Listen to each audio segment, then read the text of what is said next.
အားလုံးမင်္ဂလာပါဒုတိဝနာအားလုံးကြိုဆိုပါတယ်ဒီမှာရတဲ့မွေးကနာကတကွက်ကောင်းကနေ6ကမထပ်ပါအောင်နော်အဲ့ဒီထက်ကနာပြီးပေါက်ကပဲသူကရေးထားတာနော်ပြီးပေါက်ပြီးခုပြီးဆိုတာရေးထားနော်ပြီးဆိုတော့ဒီကိုငါကငါလို့ဖတ်တော့ပါတယ်နော်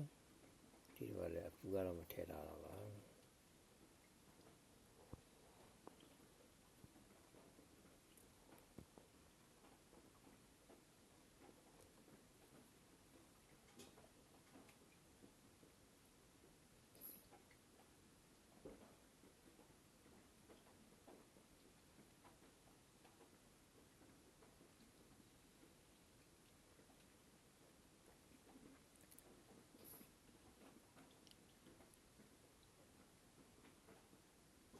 အားလုံးကံကောင်းပြီးဒီလိုရေးထားတဲ့အတိုင်း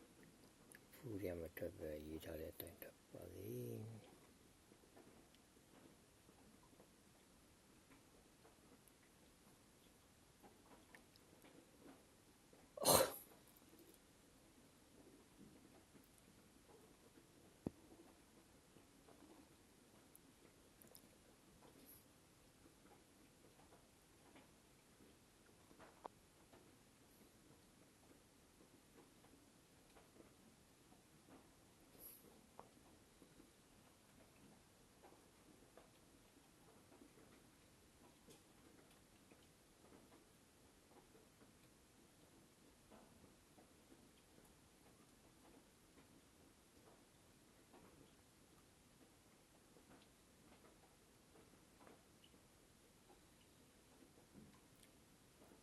ဒီမှာရတဲ့မွေးကနိုင်ရခုံပူတစ်ခွက်ကြံနေရနော်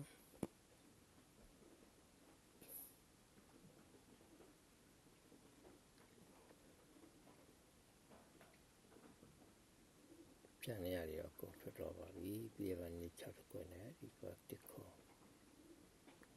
ပူကြတယ်တရရှိကလုံးခဲ့တဲ့ပတ်လာတော့က